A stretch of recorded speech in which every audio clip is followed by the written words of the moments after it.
welcome, Rangers, to Morphenomenal Reviews. I'm Joe, here with me is my co-host Dan. Hello and greetings. And today we've watched Opposites Attract. Billy invents a magnetic science project. Zed swipes it, turns it into a monster, and tries to, mess around with the Earth's magnetic poles. Meanwhile, Kim's got some Girl Scouts out scavenging, I guess. They're off in the woods. And so the Rangers have to split up into two teams again.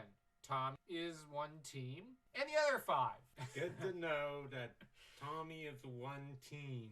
Well, he's a one-man army, and he proves himself to be one in this episode.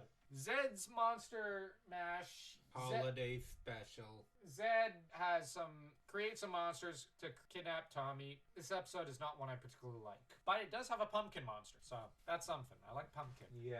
Ninja Encounter. Well, this episode is the first intro to the Stone Canyon Trio, who quickly catch Zed's attention when they win a tournament he was hoping they'd lose, only for him to decide to corrupt them. That doesn't really work because they don't want to be talked into joining the forces of evil to help wipe out humanity. I mean, yeah, I'm sure people would have an issue with that. The trio end up deciding instead to say no to his offer, which they were not supposed to be able to refuse. Goldar doesn't know what to do about this, so Zed zaps in a snake full of the venom of evil that when it bites you, you turn into the worst version of yourself. Basically a mother-in-law version of yourself. No. It'd be a Karen version of yourself. So that's what they're calling it these days. Couldn't resist. In all honesty, the first part of this episode it's not great. Too much time on Bulk, too much time on a baby carriage, not enough time on the rest. The latter two parts are the better part. There's not much to be said. Tommy, Kim, and Billy quickly bond with the trio since they spent a bit more time at the park on the picnic than the other three did. My headcanon is Zach got a second chance of sorts with Angela and wanted to race off to a date with her. Trini has her date with, is it Rich? I think so. And Jason just went off to the juice bar to do some martial arts on his own. This would fit with all the characters. Whereas Kim and Tommy went off for a date and Billy just forgot that three's a crowd. I'm joking. Actually, they're probably hanging out with him. Probably setting him up on another date with one of Kim's friends. Jeez. Billy is worse than Barney Stinson. Like, this guy gets more tail than that guy ever did. And he's not out of high school yet. I know. I love Billy as a character. Stone Canyon Trio befriend them. Then on the mission, they end up discovering Billy is the Blue Ranger when the snake of evil wraps itself around his neck, tries to strangle him to death whilst trying to bite him. I get the feeling that the idea was that since they had to take the helmet off, the helmet might have been crushed a little so that, the respiratory part was maybe broken. Billy was suffocating in his helmet. Yeah. That's why they had to really rush in to get that helmet off his head. The other three recognize him, and Rocky is the first to guess Billy. And then you have him, Aisha, and Adam figuring out that Kim and Tommy are the other two Rangers, with Kim the most reluctant to take the helmet off and reveal herself, whereas Tommy just simply seems ashamed to have lied in the first place, which this fits with all three of their characters. And it's like cats out of the bag. They zap them all to the command center, where we get Zordon's introduction to the three, with Adam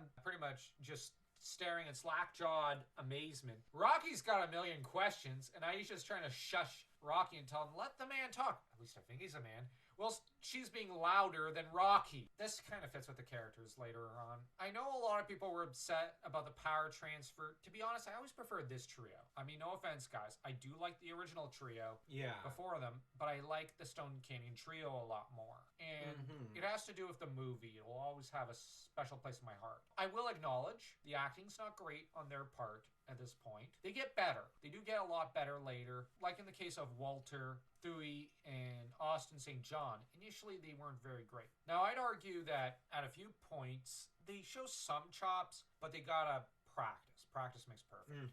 That said, let's rate these episodes. The Monster Mash, I'm gonna say quarter star. I like the pumpkin monster. Okay. And Opposites Attract, it's a solid 2.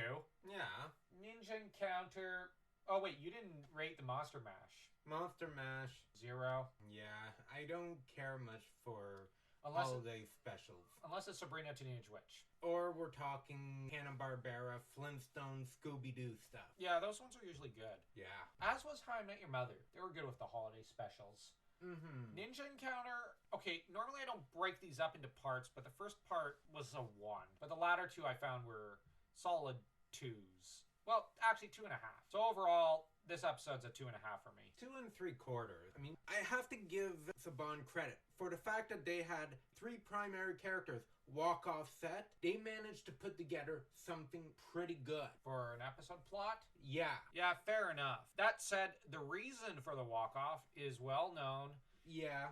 It was about money, and Saban really should have coughed up. Yeah, but purely in the episode, I do like the aspect that we're getting ready for the transfer. It's unfortunate that Jason, Trini, and Zach didn't get as much as they could have gotten. Apparently, right before the walk-off, there were plans to start making the movie, as there has been some pictures taken of Austin St. John, Thuy Trong, and Walter Jones in the armor from the movie. But the problem was they staged a walk-off, and Saban ended up having to throw out the armor, I think, in order to remodel it for the new actors who walked in to take their place. I don't like Saban telling the actors you're replaceable, but on the other hand, I do like the Stone Canyon Trio. So I'm at odds about some elements of this. And this is the next chapter in the story of the Power Rangers. It does get off on a good foot. Yep. Not perfect. Perfect, we'll have to wait for the power transfer episode, which I do think is a really rock solid episode. I know a lot of people have a problem with it. I don't. Just looking at the plot of that episode, I remember I loved it as a kid. It was an amazing plot. But like I said, I was more accustomed to the second team as a kid, so I saw the episodes out of order. So I was a little confused when I saw Jason, Trini, and Zach a few times. Now, I grew to love Zach, but then, when I rewatched the power transfer, I just saw it as, okay, so it's at this point that the Rangers I know become Rangers. Okay. And I guess I didn't really care. Mm-hmm. But the thing is, I was an unusual kid. I saw it as the movie Rangers were more legitimate than any other kind of Power Rangers. I still somewhat think that way, but on the other hand, I've grown to love the show almost as much as the movie, and I have grown fond of Rangers from all across the franchise. Unlike when I was a kid, where almost nothing compared with the movie, and I was a little frustrated with the series at times. Although I did love the series, but there were some series, such as Zeo, I just found frustrating because I wanted it to be of the quality of the movie, or I wanted to see the armor.